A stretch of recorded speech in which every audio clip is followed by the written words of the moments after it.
नमस्कार, हमारे साथ यूपी में काबा वाली नेहा सिंह राठौर हैं। अच्छा, पहले ये बताइए, योगी जी से डर लगता है क्या? नहीं नहीं, मुझे किसी से डर नहीं लगता भाई। आपको नोटिस मिला, बात सही है। आपके पति की नौकरी गई, बात सही है। इसके बाद आप हॉस्पिटल में भर्ती हुई, बात सही है। तो हॉस्पिटल में कैसे भर्ती? नहीं, वो ऑलरेडी मेरी तबीयत ख़राब चल रही थी, मुझे सर्दी जुकाम बुखार ऑलरेडी था। और इसके बाद फिर मेरे बहुत सारे इंटरव्यूज़ होने लगे। मुझे लगता है उस दिन मैंने कंटिन्यू 60-70 इंटरव्यूज़ मैंने दिए होंगे। और एक चीज़ जो होती है, नोटिस मिलने के बाद एक प्रेशर तो आ ही जाता है, ये एकदम सच बात है। जब नोटिस की बात मेरी माताजी को पता चली तो उनका बीपी जो है वो हाई हो गया, वो हॉस्पिटल में एडमिट हो गई। तो वो नॉर्मल नोटिस ही तो था, उसमें आपको बस ये बताना था कि आपने ही गाया है कि नहीं गाया है। वो नॉर्मल ही नोटिस था, तो उसका आपने जवाब अभी तक दिया कि नहीं? नहीं नहीं, उसका जवाब मैंने दे दिया है। और वो जो नोटिस था वो पूरी तरह से इलीगल था। मार्कंडे काटजू जो सुप्रीम कोर्ट के पूर्व न्यायाधीश रह चुके हैं, मेरी अभी उनसे कल ही मुलाकात हुई है। बात तो बहुत उसी टाइम से हो रही है जब से वो नोटिस प्रकरण हुआ है।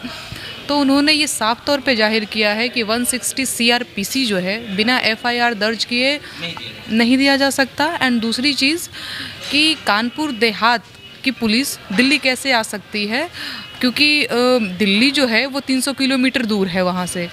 तो मतलब ये होता है ना कि ये थाना क्षेत्र जो है आपके यहाँ से संलग्न है, तो आप उनको नोटिस, वो आपके अधिकार क्षेत्र के बाहर का जगह है, आप वहाँ कैसे पहुँच सकते हैं। तो ये पूरी तरह से जो यूपी पुलिस है वो अपने इल्लीगल था और उसने अपनी शक्ति का दुरुपयोग किया है। अच्छा, ये बताइए, आपने दीक्षित परिवार के लिए, कानपुर मामले के लिए आपने गाया यूपी में काबा पार्ट 3 ऐसे करके सीजन 2। इससे पहले आप हाथरस कांड के लिए गा चुकी हैं। गाया है हाथरस कांड के लिए कि नहीं? नहीं नहीं, उसमें बहुत सारे प्रकरण मैंने गाए थे। चाहे हाथरस कांड का आपने उसमें जिक्र किया है कि बहुत नहीं नहीं, वही तो मैं बता रही हूँ आपको कि यूपी में काबा जो पार्ट 1 था, कोरोना से लेकर, हाथरस से लेकर, मंत्री के बेटे से लेकर, मुझे लगता है कि उसमें, या फिर गोरखपुर में किस तरह से खाकी वाला जो प्रकरण था, उसमें मैंने बहुत सारे मुद्दे जो है उठाए। मेरे कहने का ये मतलब है कि आपने जिस हाथरस का जिक्र किया था उसका अब डिसीजन आया है, और उसका डिसीजन ये आया है कि उस लड़की का रेप हुआ ही नहीं था। अब आप माफ़ी मांगिएगा? नहीं, देखिए क्या है ना कि बहुत सारी चीज़ें जो हैं वो हम डिसाइड नहीं करते हैं, ठीक है। और जो यूपी में काबा, अगर ये डिसीज़न है तो मैं तो खैर क्या ही बोलूं कि बड़ा इसमें मैं नहीं बोलना चाहूँगी, मैं बचना चाहूँगी, क्योंकि सारी अथॉरिटी इन्हीं के पास है। कहना बड़ा अजीब लगता है कि सारे लोग बिके हुए हैं, मैं बार बार कह देती हूँ तो कईयों को बुरा भी लग जाता है। लेकिन बात ये है ना कि जब वो मैंने गीत लिखा था तो उस टाइम पे वो प्रकरण जो है काफ़ी ज़्यादा, वो मैंने वीडियो भी देखे थे उसकी माँ का, किस तरह से पुलिस प्रशासन ने अपनी मनमानी करके। अभी उसका जो डिसीजन आया है उसमें से 2 लोग बरी हो गए हैं। एक अपराधी को उम्र कैद की सज़ा मिली है, और जिसको उम्र कैद की सज़ा मिली है उसे इस बात के लिए मिली है कि उसने उसका मर्डर किया। गैंग रेप प्रूफ नहीं हो पाया। ठीक है। अच्छा, अगर ऐसा है, नहीं ऐसा है तो देखिए, अब तो अंतिम रूप से निर्णय हमें मानना ही पड़ता है कि नहीं ये नहीं हुआ है या ये हुआ है। लेकिन उस टाइम तक तो जो है प्रूफ नहीं हो पाया था, तो वो गीत मैंने लिखा और गाया। और एक लोक गायिका होने के नाते मैं आवाज़ ही उठा सकती हूँ। बाद में डिसीज़न अगर आता है कि नहीं ये नहीं हुआ था या फिर दोषी, मैं आपका जवाब दे देता हूँ। नहीं तो भाजपा का प्रवक्ता भी, आप सरकार का प्रवक्ता भी बहुत जल्द बना देती हैं। आपने बनाया है? नहीं बनाया भाई। नहीं, आपने बनाया है, लेकिन ठीक है।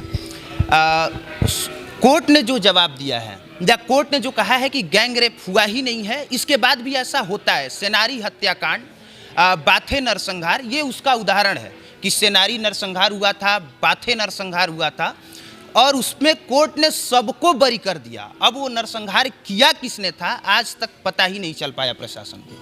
तो ये नेहा सिंह राठौर की तरफ से मैंने इसलिए जवाब दे दिया क्योंकि ये जानबूझ के इस चीज़ से बचना चाह रही थी कि मैं नहीं कहूँगी। तो ये डर किससे है? अरे भाई, बार बार आप लोग क्यों मुझे ऐसे कहते हो कि डर किससे? मैं किसी से नहीं डरती। आपको लगता है मैं डरती हूँ? हाँ, मेरी आवाज़ थोड़ी अजीब सी लग रही होगी, वो थकान है और वो यात्रा की थकान और थोड़ा तबीयत मेरा इन दिनों सही नहीं चल रहा है। बाकी मैं बिल्कुल किसी से नहीं डरती हूँ भाई, आप भी जानते हो मैं लगातार अपने गीत के माध्यम से जो है सामाजिक मुद्दे उठाती रहती हूँ, मैं कहाँ डरती हूँ। अच्छा, शुरुआत कैसे हुई थी? यूपी में काबा की शुरुआत कैसे हुई थी? इससे पहले आपने बिहार में काबा कहा, गुजरात में काबा कहा, बंगाल में काबा कहा, यूपी में काबा आप लगातार कह रही हैं, तो यूपी से इतना आपको प्यार क्यों? भाई यूपी मेरा ससुराल है। बिहार में भी आपको होना चाहिए। अभी देखिए तमिलनाडु में मारा जा रहा है, उनके लिए कब गाइएगा?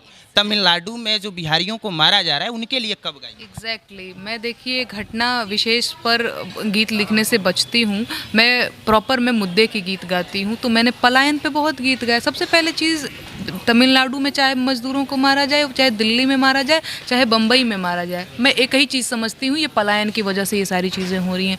मैंने एक गीत लिखा था कि भैया हई हम बिहारी बहरा जात बानी हो, कके दिल्ली में मजूरिया हम कमात बानी हो, मांगी जब रोजगार लाठी मारे सरकार, यही से भागल ऐनी दिल्ली बम्बे के दुआरे, दुआरे ओह दुआरे दूर दूरात बानी हो, करके दिल्ली में मजूरिया हम कमात बानी हो। तो ये तो गीत में लगातार पलायन के, बेरोजगारी के मैं लिखते रहती हूँ, गाते। अच्छा, शुरुआत कैसे हुई थी? काबा वाला शुरुआत हुआ कैसे? आपके दिमाग में ऐसा आया कहाँ से कि हम काबा काबा करेंगे? नहीं, काबा काबा नहीं, लेकिन हाँ बिहार विधानसभा चुनाव था और उससे पहले भी तो विधानसभा चुनाव में बिहार में काबा बड़ा लोगों ने।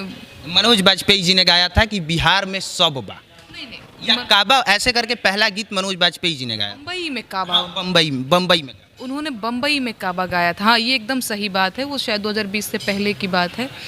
तो मुझे एक तो पहले हाँ कह सकते हैं कि हाँ इंस्पायर्ड मैं वहाँ से तो बिल्कुल थी, लेकिन बम्बई में काबा और बिहार में काबा में जमी आसमां का अंतर है। बम्बई में काबा उसमें है कि नून तेला शैम्पू रैप सॉन्ग रैप था, जो भी था उनका। तो मैंने कहा कि ये बिहार के एक्टर हैं, बम्बई गए क्यों, तो बिहार में काबा वो यहाँ से आया था। जब मैं बम्बई में काबा सुन रही थी तो लगा कि बिहारी एक्टर बम्बई गया है और बम्बई में किस तरह से अपनी संघर्ष की कहानी बता रहे। मैंने कहा बिहार में काबा, वो आया ऐसे ही, और उस टाइम पे इलेक्शन भी था तो चीज़ें बड़ी वायरल हो गई थी, लेकिन उससे पहले से ही मैं गीत गा रही थी जी। वैसे नेहा सिंह राठौर ने बिहार में काबा काबा करते हुए तकरीबन 5 पार्ट में आपने गाया है, 5-6 पार्ट गाया है। अब उत्तर प्रदेश में जब आप काबा काबा करने लगी तो योगी आदित्यनाथ जी को दिक्कत होने लगा, तो उनको दिक्कत किस बात की हुई ये आप बता सकते हैं? फूट कटने का डर होगा भैया, और क्या हो सकता है कि कहीं जनता के बीच जो परसेप्शन है वो नेगेटिव ना बन जाए इस लड़की के कहने से, क्योंकि यूपी में काबा जो है जनता कनेक्ट करती है, सवाल करने लग तो आपको लगता है कि बिहार में लोगों ने आपको सीरियसली नहीं लिया, यूपी वालों ने सीरियसली नहीं लिया होता तो उनके सांसद यूपी में ही बा करके पूरा कैंपेन बिहार में ही मतलब बिहार में उतना सीरियसली नहीं लिया? नहीं इतना नहीं भैया, वो तो जवाब देने की मुद्रा में पूरी सरकार आ गई उस टाइम पे कि बिहार में ही बा, तो सीरियसली तो लिया ही। हाँ अच्छा, हम लोग पत्रकार हैं, ठीक है, हम लोग जब किसी के खिलाफ में खबर चलाते हैं तो पक्ष में भी खबर चलाते हैं जब अच्छा होता है तब, और इस जिम्मेवारी से चलाते हैं क्योंकि लोग हमें गंभीरता से सुनते हैं। क्या आपकी जिम्मेवारी नहीं बनती है कि जब लोग आपके भी गीत को गंभीरता से सुन रहे हैं, वो इंटरटेनमेंट की तरह नहीं सुन रहे हैं, वो सीरियसली सुनते हैं, तभी योगी जी जवाब दे रहे हैं उसका, तो क्या आपकी जिम्मेवारी नहीं बनती है कि जब आप खिलाफ में बोल रही हैं, जो चीज़ अच्छा हो रहा है उसके भी पक्ष में आप गाएं? अतीक अहमद का घर उजाड़ दिया गया, बुलडोजर अतीक अहमद के घर पे चला दिया गया, तो क्या आपको नहीं कहना चाहिए कि उत्तर प्रदेश में बुलडोजर बाटे जो अन्याय कर रहा था? नहीं देखिए, वही तो मैं कह रही हूँ कि सरकार जो है ना बड़े बड़े मंचों से बड़ी बड़ी होर्डिंग लगा करके कई करोड़ का प्रोजेक्ट लगा के बताती है कि मैंने ये कर दिया। बचा कुचा जो कसर है वो सरकारी कवि लोग पूरा कर देते हैं कि सरकार ने ये कर दिया। बताओ, कोई नहीं कह रहा है तो वो नहीं कह रहा है कि सरकार ने ये नहीं किया, तो ये मेरी जिम्मेदारी है। सरकार तो बता ही रही है अपनी, जो ये कर दिया मैंने वो कर दिया, बोलो मुझे थैंक यू, ये सरकार करवा रही है। इसके बाद बचा कुचा कसर जो मैंने बताया, सरकारी कवि चाटुकार लोग कर कुछ काम मेन स्ट्रीम मीडिया कर दे रही है। भाई बताओ मैं क्या करूं? मेरी जिम्मेदारी यही है कि मैं वो गिनाऊं जो अपने वादे किए और पूरा नहीं किए। तो इस टाइम पे तो असली संघर्ष तो मैं कर रही हूँ, इन लोगों की तो बल्ले बल्ले है जी। अच्छा, आपके पतिदेव की नौकरी कैसे गई? ये दृष्टि संस्थान है तो वहाँ पे काम करते थे, और इनकी छुट्टियाँ लगातार बढ़ रही थी, तो अब क्योंकि मेरे साथ भी इनको आना जाना रहता था, ये एकदम सही। सुनिए, ऐसे गोल गोल घुमा फिरा के जवाब मत दीजिए। क्या उस गाने की वजह से गई या यूं ही चली गई क्योंकि अब जाने वाली थी? देखिए भैया, यही तो बात है, यही चीज़, यही सवाल मेरा भी है। टाइमिंग जो है ना भैया, वो बहुत कुछ कहती है। नौकरी, मुझे नोटिस आता है 2 दिन पहले, इनकी नौकरी से इस्तीफा, ये मांगा जाता है, ये देते नहीं है, मांगा जाता है। एग्जैक्टली मांगा जाता है, ये देते नहीं है। ये नहीं जाके कहते हैं कि यस इस्तीफा लिख रहा हूँ, उनसे मांगा जाता है। कोई दिल्ली में, हम लोग यूपी बिहार के लोग हैं, दिल्ली में गए तो कमाने गए हैं ना महाराज, इस्तीफा लिखने तो गए नहीं हैं। तो सभी लोग चाहते हैं कि नून रोटी खाएं, परिवार का भरण पोषण करें, तो हम लोग भी गए हैं। तो उनसे इस्तीफ़ा मांगा गया था।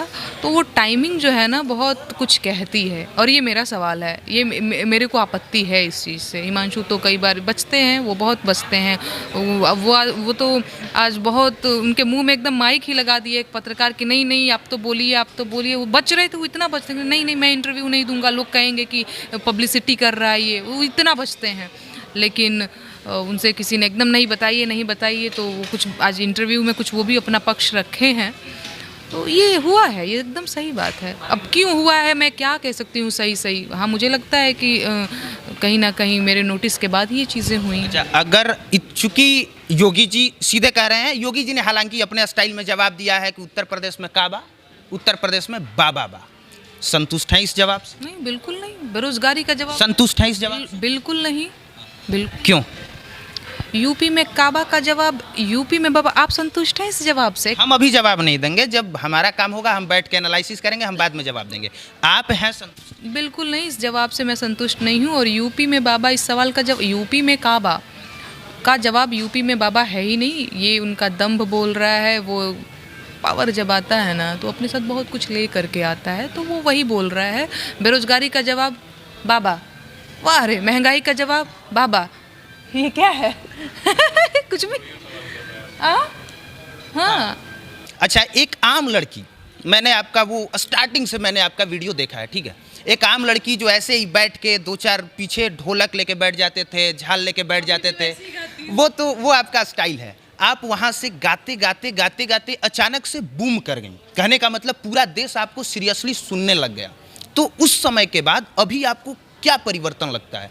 क्या लगता है कि एक अचानक से एक साधारण घर की लड़की, अचानक से उसको इतना सीरियसली सुना जाने लगा कि उत्तर प्रदेश का मुख्यमंत्री विधानसभा में बोलता है, उस लड़की के सवालों का जवाब देता है। तो आपको क्या लगता है? नहीं, सवाल मेरे सीरियस थे, गंभीर। कभी भी मैंने मनोरंजन के लिए गीत गाया ही नहीं। भले ही मेरी उम्र छोटी रही, मैंने शायद मैं तब 22 साल की थी, 2000, अभी मैं 25 साल की, कितने साल की रही होंगी हिमांशु? ये भी आपके पतिदेव बताएं। अच्छा, मैं थोड़ा सा भुलक्कड़ हूँ। अच्छा, कुल मिला जुला के 22 साल से, 22-23, हाँ यही कोई 22 साढ़े 22 से शुरुआत की थी। भले ही मेरी उम्र बहुत कम थी, वो रील्स बनाने वाली ही उम्र थी, और अभी भी कहीं ना कहीं लोग मेरी उम्र के बनाते हैं। लेकिन मैंने कभी भी गाना मनोरंजन के लिए गाया ही नहीं। मेरा पहला गीत स्वच्छ भारत मिशन को समर्पित था, और वो मेरा पहला गीत था। इसके बाद मैंने शिक्षा के गीत लिखे, बेरोजगारी के गीत लिखे, महंगाई के गीत लिखे।